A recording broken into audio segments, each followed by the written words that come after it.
Hello दोस्तों, welcome to edu सरकम।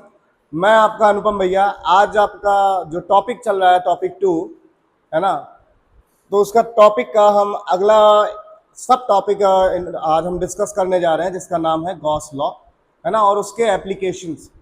बच्चा देखो, अभी तक हम करते क्या थे कि हमारे पास पॉइंट चार्ज होता था, ठीक है। पॉइंट चार्ज मान लिया अगर ये प्लस है तो इससे जो फील्ड लाइंस होंगी वो किधर निकलेंगी, बाहर की तरफ। अब कितनी दूरी पर कितना फील्ड होगा हम किससे निकाल लेते थे, इस फॉर्मूले से, Q अपॉन आर स्क्वायर। दूर जाओगे तो फील्ड कम होगा, पास जाओगे तो फील्ड बढ़ेगा। सोचो अगर यही चार्ज किसी वायर को दे दिया जाए या किसी शीट को दे दिया जाए। एक हमारे पास शीट है, मेटल की शीट है, उसको दे दिया जाए, या कोई गोला हो उसको दे दिया जाए, तो क्या इनसे कुछ दूरी पर फील्ड निकाली जा सकती है? तो कूलाम लॉ लगा के तो नहीं निकाल सकते, क्योंकि अगर कूलाम लॉ लगाएंगे फोर्स निकाल सकते हैं, लेकिन वो पॉइंट चार्ज तक सीमित है। ऐसे ही अगर फील्ड का ये फॉर्मूला देखें तो ये भी पॉइंट चार्ज के लिए है, लेकिन इस चार्ज डिस्ट्रीब्यूशन के लिए हमें नया फॉर्मूला चाहिए, है ना। ये चार्ज डिस्ट्रीब्यूशन कौन सा है? वायर है, ये एरिया है, और ये क्या है? वॉल्यूम है, ठीक है। तो यहाँ पे क्या होगा? लेमडा, यहाँ पे क्या होगा? सिग्मा, और यहाँ पे क्या होगा? रो। ये मैंने तुम्हें ऑलरेडी बता रखा है ना। तो इन चार्जेस से कुछ दूरी, मान लिया इस शीट से पूछ दिया कि इतनी दूरी पर फील्ड बताओ क्या होगा, यहाँ पे फील्ड कितना होगा, तो हम कैसे कैसे निकालेंगे? इसको निकालेंगे बेटा हम गॉस लॉ की हेल्प से, ठीक है। तो गॉस लॉ कहता है कि जो भी फ्लक्स है, फ्लक्स किससे रिलेटेड है? नंबर ऑफ फील्ड लाइंस से, ठीक है। कि जो भी किसी सरफेस द्वारा जो भी फ्लक्स, मान लिया इसमें चार्ज क्या है? प्लस है। अब इससे क्या निकलेगा? फ्लक्स निकलेगा, ऐसे फील्ड लाइंस निकलेंगी। तो नंबर ऑफ फील्ड लाइंस क्या होगा? फ्लक्स होगा। तो जो भी फ्लक्स होगा वो होगा 1 upon epsilon not times of charge enclosed by surface. कि जितना चार्ज इस सरफेस ने इनक्लोज्ड कर रखा है, जितना चार्ज इस सरफेस के पास है, ठीक है, उसके 1 अपॉन एप्सिलॉन नॉट टाइम्स होगा। तो ये तुम्हारा क्या हो गया? गॉस का थ्योरम हो गया। ये जहां पे एप्सिलॉन नॉट क्या है बच्चा, आपको पता है ना। इसकी वैल्यू क्या होती है? 8.85 इंटू 10⁻⁻12। हमने कूलाम लॉ में पढ़ा था, परमिटिविटी ऑफ फ्री स्पेस, ठीक है। तो ये हो गया गॉस लॉ। फील्ड के लिए कर रहे हैं तो फाई ई लगा लेते हैं, इलेक्ट्रिक फील्ड के लिए, ठीक है। अब फाई का जो फॉर्मूला मैंने आपको पिछले लेक्चर में बताया था, वो फाई का फॉर्मूला क्या था? ई डॉट ए, या क्लोज इंटीग्रेशन ई डॉट डी एस, या डी ए बताया होगा, ठीक है। तो अगर हम इस फॉर्म में लिखें तो ये क्या हो जाएगा formula? E dot D A equal to Q upon epsilon naught. तो आप देख रहे हो ई हम निकाल सकते हैं कि नहीं निकाल सकते हैं? तो ई क्या हो जाएगा? कैसे हो जाएगा? ई बराबर हो जाएगा Q upon epsilon not closed integration of area. तो यहां जो ये क्लोज्ड इंटीग्रेशन है एरिया का, वो अब बताएगा कि आपका सरफेस अगर स्क्वायर होगा तो स्क्वायर का एरिया ले लेंगे, रेक्टेंगल होगा तो रेक्टेंगल का एरिया ले लेंगे, स्फेयर होगा तो स्फेयर का एरिया ले लेंगे, सर्कल होगा तो सर्कल का एरिया ले लेंगे, सिलिंड्रिकल होगा तो सिलिंड्रिकल का एरिया ले लेंगे, ठीक है। तो वो रख के हम क्या निकाल सकते हैं? फील्ड निकाल सकते हैं, ठीक है। लेकिन गॉस लॉ की एक शर्त ये है कि जो सरफेस होना चाहिए, जो गॉसियन सरफेस होना चाहिए, गॉसियन सरफेस देखना है, गॉसियन सरफेस, ये सरफेस कैसा होता है? हाइपोथेटिकल होता है, ठीक है, मतलब काल्पनिक सरफेस है, ठीक है। और ये सरफेस कहां एग्जिस्ट करेगा? Exist in electric field. अब इलेक्ट्रिक फील्ड कहां होगा? जहां चार्ज होगा, है ना। दूसरी शर्त इनकी ये है कि जो सरफेस चुनेंगे हम वो कैसा चुनेंगे, सिमेट्रिकल चुनेंगे। कैसा चुनेंगे बेटा, सिमेट्रिकल सरफेस होना चाहिए। सिमेट्रिकल मतलब कि जैसे अगर ये ट्रायंगल है, इसको बीच से डिवाइड कर दो तो ये दो पार्ट में, इक्वल पार्ट में डिवाइड हो जाएगा। ये रेक्टेंगल है, इसको डिवाइड कर दो तो ये दो इक्वल पार्ट में डिवाइड हो जाएगा। तो हम जो सरफेस चुनेंगे कुछ इस तरह से चुनेंगे ताकि वो सिमेट्रिकल हो और उसका एरिया निकाला जा सके। सिमेट्रिकल क्यों, ताकि हम उसका एरिया निकाल सकें, है ना। तो ये इनकी दो कंडीशंस हैं।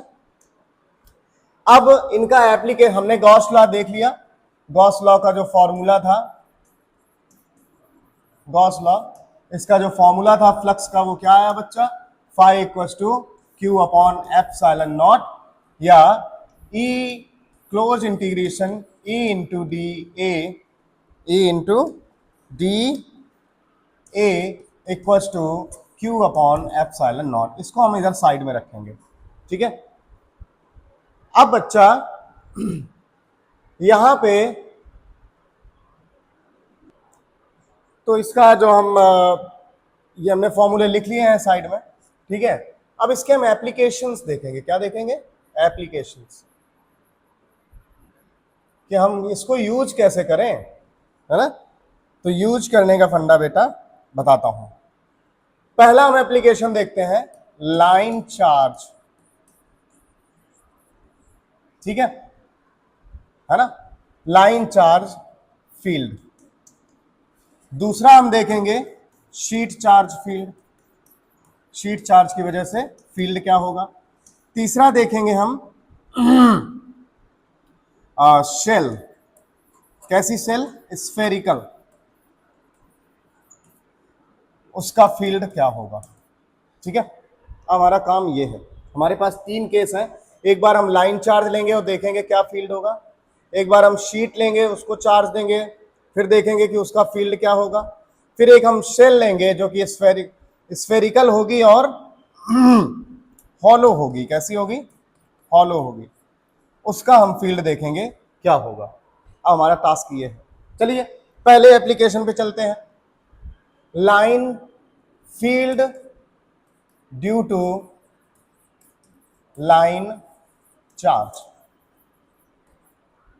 ठीक। ये हमारे पास फील्ड, एक लाइन चार्ज है, एक वायर है जिसपे हमने कौन सा चार्ज दिया बच्चा, पॉजिटिव, ठीक। अब पॉजिटिव चार्ज दिया है तो इससे जो फील्ड लाइन होगी वो कैसे निकलेंगी, कुछ इस तरह, हर एक जगह पे, हर एक पॉइंट पे निकलेंगी। तो मैं कुछ ऐसे बना ले रहा हूं ताकि ये सही रहे, दिखे ये साफ। कुछ इस तरह से निकलेंगी, इस पॉइंट पर भी ऐसे निकलेंगी, लास्ट पॉइंट पर भी।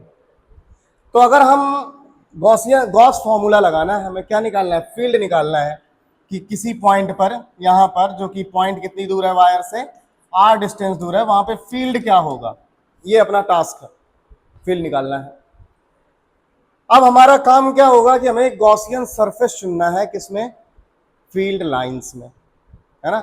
गॉसियन सरफेस होना कैसा चाहिए, सिमेट्रिक होना चाहिए। तो अगर हम यहां पर देखें इस पॉइंट पर, तो यहां पर जो फील्ड लाइन होगी वो भी तो ऐसे ही होगी, इस तरह से, कुछ यहां पर भी इस तरह से बाहर ही निकल रही होंगी। तो ये कुछ ऐसा नहीं लग रहा है कि हम इसको एक इस तरह का इस तरह का शेप ले सकते हैं।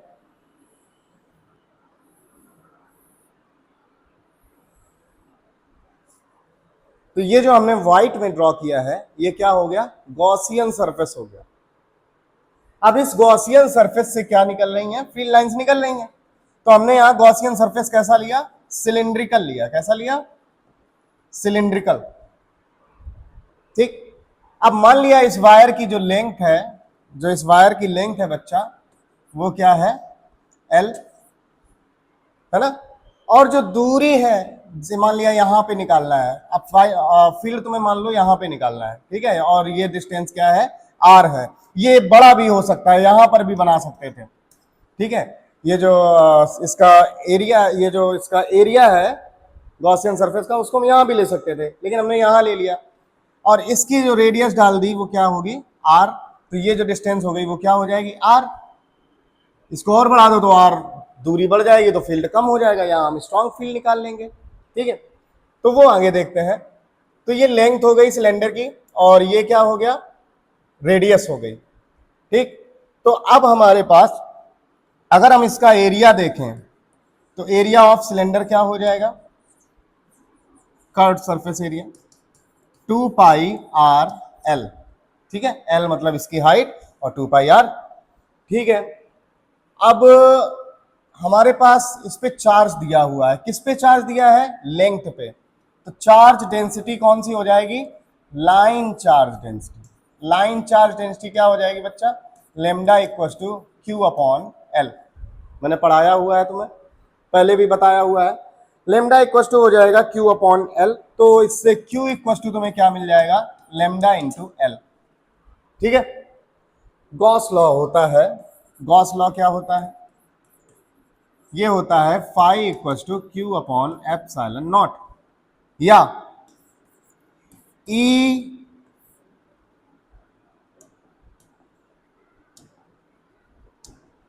Integration E into D A बराबर क्यू अपॉन एप्सिलॉन नॉट। ठीक है, हमें क्या फाइंड करना है, ई फाइंड करना है, बाकी उधर भेज देते हैं। तो ई बराबर क्या हो जाएगा, Q upon epsilon naught integration d ए। तो अगर हम पूरा इसका एरिया देखेंगे तो वो पूरा एरिया ये हो गया, चार्ज हमारे पास क्या हो गया, ये हो गया, रख दे। रखने पर हमें क्या मिलेगा, E equal to lambda L upon epsilon naught, और एरिया क्या हमने तुम्हें पहले ही लिखा दिया, 2 pi R L, 2 pi R L. तो ये एल से एल कैंसिल आउट हो जाएंगे, तो अपने पास जो फील्ड आया वो क्या आया बच्चा, lambda upon 2 pi epsilon naught R. अब देख रहे हो E is directly proportional to lambda और E is inversely proportional to 1 upon R. मतलब हम जितना आगे बढ़ते जाएंगे, जितना दूर बढ़ते जाएंगे, ये सिलेंडर का जो गॉसियन सरफेस का सिलेंडर है, इसका आकार बढ़ता चला जाएगा, है ना, इसका शेप बढ़ता चला जाएगा, और उसी हिसाब से हम एरिया निकालेंगे। और जितना दूर जाएंगे उतना फील्ड कैसा होता जाएगा, इस फॉर्मूले से वीक होता जाएगा। ठीक है, तो ये रहा तुम्हारा E due to line charge. ठीक, दूसरा आप चाहो तो देख सकते हो, स्क्रीनशॉट ले सकते हो। दूसरा एप्लीकेशन अपना रहेगा field due to sheet of charge, sheet of charge. ठीक, field due to sheet of charge. ठीक है, तो फील्ड हमें निकालना है शीट का। हमने एक शीट ले ली, ठीक, इस शीट को हमने क्या दे दिया, चार्ज दे दिया। अब इस शीट से क्या निकलेंगी, बाहर तरफ इलेक्ट्रिक फील्ड लाइंस निकलेंगी, नहीं निकलेंगी, बाहर तरफ निकलेंगी। ठीक, अब हमें क्या करना है, इन इलेक्ट्रिक फील्ड लाइंस में ही हमें क्या लेना है, गॉसियन सरफेस सेलेक्ट करना है। और कैसा गॉसियन सरफेस हो, वो सिमेट्रिकल हो। तो अगर हम इसको देखें तो गॉसियन सरफेस कुछ इस तरह से हो जाएगा। इसको और थोड़ा सा डेंस बना लेते हैं ताकि सही रहेगा हमारे लिए। तो ये हो गया तुम्हारा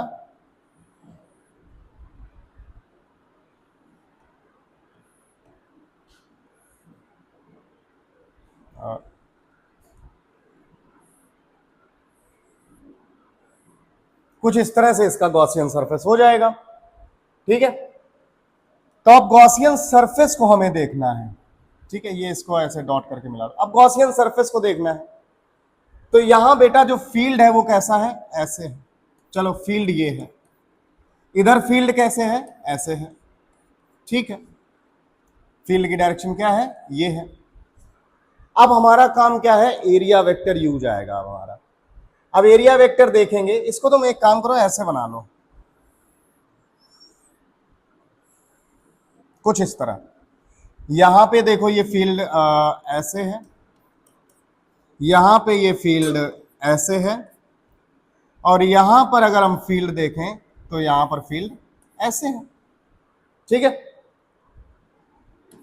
अब हम देखेंगे कि दोनों सिरों पर, इस गॉसियन सरफेस के दोनों सिरों पर एरिया वेक्टर क्या होगा। तो ये तुम्हारा इस सरफेस पे देखें तो इस सरफेस पे एरिया वेक्टर क्या हो जाएगा,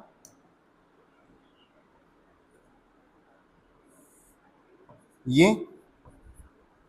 इस सरफेस पे एरिया वेक्टर देखेंगे तो एरिया वेक्टर मैंने बताया नॉर्मल टू द सरफेस, ये। और यहां पर देखें तो एरिया वेक्टर कैसे होगा, इस तरह से, है ना, यूनिट वेक्टर हो गया। अब इस सरफेस पे आओ, तो इस सरफेस पे जो फ्लक्स हो जाएगा वो क्या हो जाएगा, φ1 मान लो, φ1 E dot D A cos theta. देखो यहां पे थीटा कितना है, 0। यहां पर भी थीटा कितना है, 0। यहां पे थीटा कितना है, 90, फील्ड और यूनिट वेक्टर के बीच में। तो रखेंगे cos 0 की वैल्यू कितनी होती है बच्चा, cos 0 इसकी वैल्यू हो जाएगी 1, तो क्या आ गया, E into D A. Clear है, यहां पर जैसे यहां पर आया वैसे यहां पर भी आ जाएगा, तो वो क्या आ जाएगा, सेम ही होगा क्योंकि दोनों का एंगल सेम है। तो इसको φ2 मान लो, φ2 भी कितना हो जाएगा, E इंटू डी ए। ठीक है, यहां पर अगर हम देखें तो यहां पर क्या होगा, φ equals to E D A cos theta, और कॉस थीटा की वैल्यू कितनी होगी, 90। तो φ कितना हो गया, 0, क्योंकि कॉस 90 की वैल्यू कितनी होती है, 0। तो ये 0 हो गया, इसको φ3 ले लो। तो अगर हम नेट फ्लक्स देखें तो नेट फ्लक्स क्या है, नेट फ्लक्स जो है वो हो जाएगा φ इक्वस टू φ1 प्लस φ2 प्लस φ3। φ1 कितना बच्चा, E इंटू डी ए, φ2 कितना, E इंटू डी ए, और φ3 कितना, 0।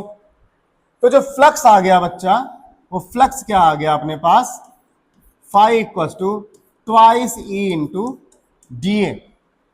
इसमें किसी को कोई समस्या होनी नहीं चाहिए, बहुत अच्छे से मैंने बता दिया आपको। मेरे पास फ्लक्स हो गया। अब क्योंकि ये शीट है तो शीट के पास लेंथ भी होगी और ब्रेड्थ भी, अरे सॉरी, ब्रेड्थ भी होगी और लेंथ भी होगी। तो इसके पास क्या होगा, एरिया। अब मैंने बताया था कि जब चार्ज किसी एरिया पर डिस्ट्रीब्यूट होता है तो वो होती है सरफेस चार्ज डेंसिटी। तो सरफेस चार्ज डेंसिटी को हम किससे लिखते हैं, सिग्मा से, Q अपॉन एरिया, है ना।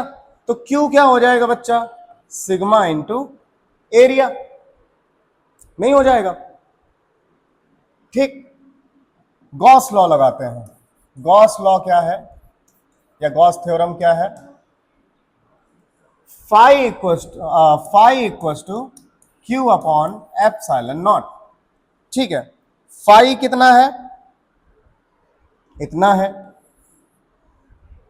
रख दें, फाई हो गया 2E इंटू डी ए, है ना। इसके बाद Q कितना है, इतना है, Q देख रहे हो, इतना है, तो Q भी रख दो, सिग्मा इंटू ए अपॉन एप्सिलॉन नॉट। तो ये जो dA था, ये पूरा एरिया अगर हम क्लोज्ड लें, ठीक है, अगर हम ये पूरा क्लोज्ड एरिया ले लें, फॉर क्लोज्ड एरिया, तो dA जो होगा वो किससे कन्वर्ट हो जाएगा, A से, एरिया है। तो ये हो जाएगा 2EA equal to sigma A upon epsilon not.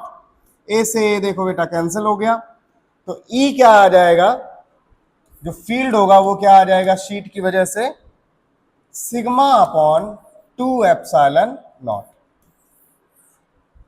ये तुम्हारा फील्ड हो गया शीट की वजह से, है ना। इसको देख लो आप, इसको नोट करना चाहो तो ऐसे ये है, ठीक है, पूरा डिटेल मैंने आपको दे दिया हुआ है। ठीक है।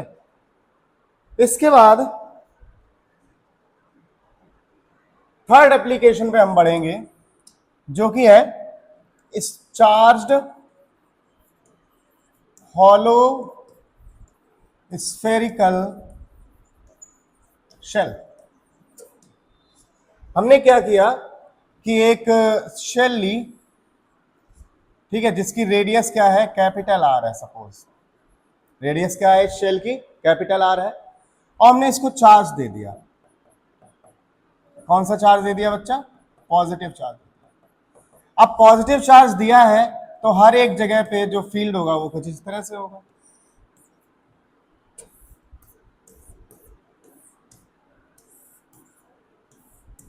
ठीक। अब हमारा प्रश्न क्या हो सकता है कि इस चार्ज डिस्ट्रीब्यूशन की वजह से फील्ड क्या होगा, कहां, इनसाइड सरफेस पे, और सेंटर से कुछ दूरी पर। मान लिया आर दूरी पर यहां पे फील्ड क्या होगा, यहां से आर दूरी पर फील्ड क्या होगा। तो हमारा टास्क अब ये है, तो आर दूरी पर अगर फील्ड निकालना है तो हम क्या करेंगे, आर से एक क्या ड्रॉ करेंगे, एक गॉसियन सरफेस ड्रॉ करेंगे। इनसाइड अगर किसी पॉइंट पर निकालना है तो इनसाइड के लिए भी हम क्या ड्रॉ करेंगे, गॉसियन सरफेस ड्रॉ करेंगे, है ना। सरफेस पर भी निकालना है तो सरफेस तो है ही गॉसियन सरफेस, वो चार्ज ही है। ठीक है, तो हमारा काम क्या है, एक तो पहला निकालना है किस पे, इनसाइड, क्या निकालना है, फील्ड। दूसरा हमें कहां निकालना है, सरफेस पर फील्ड। और तीसरा हमें कहां निकालना है, आर डिस्टेंस पर फील्ड। ठीक है, और ये जो आर है वो ग्रेटर देन आर है, मतलब इसकी रेडियस से ज्यादा है। तो चलो पहला तो हम यही करा देते हैं, जो भी चार्ज है इस सेल पे वो कहां होगा, इसकी सरफेस पे होगा। ठीक, देखो ये सेल है, तो जो भी चार्ज है वो इसकी कहां पर है, सरफेस पर है। इनसाइड चार्ज कितना है, 0 है, तो फील्ड कितना होगा, 0। एक मसला तो यही सॉल्व हो गया। दूसरा है सरफेस पे, इसके सरफेस पे चार्ज क्या होगा, तो सरफेस ये देखो दोबारा बना दे रहा हूं, जो रेडियस है वो क्या है, आर है, और पूछ रहा है इस सरफेस पे चार्ज क्या, जो फील्ड है वो क्या होगा इस चार्ज डिस्ट्रीब्यूशन की वजह से। तो ये जो सरफेस है ये स्फेरिकल सरफेस की तरह बिहेव करेगा, है ना। तो बेटा sigma E equals to E into D A बराबर क्या हो जाएगा, Q upon epsilon naught, Gauss law, या ई इंटू ई बराबर क्या हो जाएगा, Q upon epsilon naught integration d A. Area क्या हो जाएगा, स्फेयर का एरिया क्या होता है हमारा, गॉसियन सरफेस इसमें कैसा होगा, स्फेरिकल होगा। गॉसियन सरफेस जो होगा वो कैसा होगा, स्फेरिकल होगा। तो स्फेयर का जो एरिया होता है वो क्या होता है, फॉर स्फेयर डी ए किसके बराबर हो जाएगा, 4 पाई आर स्क्वायर के बराबर, क्योंकि रेडियस यहां सेम है, तो इसको रख देंगे। तो ई क्या मिल जाएगा बच्चा हमें, Q upon epsilon naught into 4 pi R square, है ना। तो ये हमारा किस पे हो गया है फील्ड, ये हो गया सरफेस पे। तो दो मुद्दे निपट गए, एक तो इनसाइड निपट गया कि इनसाइड जो है फील्ड कितना होगा, 0, सरफेस पे फील्ड कितना होगा, इतना होगा। अब हमारा तीसरा काम क्या है कि फील्ड को निकालना है हमें एक पॉइंट पे। हमने बना लिया सर्कल, ये चार्ज दे दिया इसको, सर्कुलर स्फेरिकल सेल है ये, इसको चार्ज दे दिया, ये इसकी रेडियस हो गई आर, और इससे हमें स्मॉल आर डिस्टेंस पे फील्ड फाइंड करना है। ठीक, अब स्मॉल आर डिस्टेंस पे जो फील्ड होगा वो क्या होगा बच्चा, सिंपली अगर हम देखें तो वो क्या हो जाएगा, E equals to 1 upon 4 pi epsilon naught Q upon R square. ठीक, अब हमारे पास ये जो चार्ज डिस्ट्रीब्यूटेड है ये किस सरफेस पे डिस्ट्रीब्यूटेड है, स्फेरिकल सरफेस पे। तो इसका जो सरफेस चार्ज डेंसिटी हो जाएगी इस स्फेरिकल सरफेस की, वो क्या हो जाएगी, sigma equals to Q upon area. तो या sigma equals to Q upon इसका एरिया क्या होगा, 4 पाई कैपिटल आर स्क्वायर। ठीक है, तो हमें क्यू कितना मिल जाएगा, सरफेस से बंधा हुआ sigma into 4 pi capital R square. ठीक है, अब इस क्यू को उठाकर हम कहां रख देंगे, इस फील्ड में रख देंगे। तो क्या हो जाएगा, E equals to 1/4 pi epsilon naught sigma into 4 pi R square upon small R square. 4 pi से 4 पाई कैंसिल हो गया। ठीक है, क्या बचा, जो बचा उसको लिख दो। E इक्वल्स टू क्या बच गया, sigma into R square upon epsilon naught R square. ये तुम्हारा कहां फील्ड आ गया, आउटर पॉइंट पे या आउटसाइड द सेल आ गया, आउटसाइड द सेल ये आपका फील्ड आ गया। तो हमने देखा गॉस थ्योरम के एप्लीकेशन में 3 हमने एप्लीकेशन करे, एक तो लाइन चार्ज एप्लीकेशन किया, दूसरा हमने सरफेस चार्ज किया, तीसरा हमने वॉल्यूम चार्ज डिस्ट्रीब्यूशन किया, है ना। इन तीनों को करने के बाद अब हमारा काम रहेगा कि हम इसके न्यूमेरिकल सॉल्व करेंगे। तो जो न्यूमेरिकल की जो प्लेलिस्ट होगी बेटा, जो पहला चैप्टर आज फिनिश हुआ है, एनसीईआरटी के हिसाब से हमारा पहला चैप्टर फिनिश हो चुका है, और इसको देखोगे तभी सेकेंड चैप्टर में हम लोग अच्छे से और डाइव कर पाएंगे और अच्छे से उसको समझ पाएंगे। तो आज के लिए इतना ही। हमारे चैनल एजू सरकम को आप ढेर सारा प्यार और आशीर्वाद दीजिए। तब तक के लिए मिलते हैं अगली क्लास में, और जो न्यूमेरिकल की जो भी प्लेलिस्ट होगी उसकी मैं अलग रखूंगा, उसको भी आप अपने चैनल, मेरे चैनल पे देख सकते हैं। धन्यवाद, जय हिंद।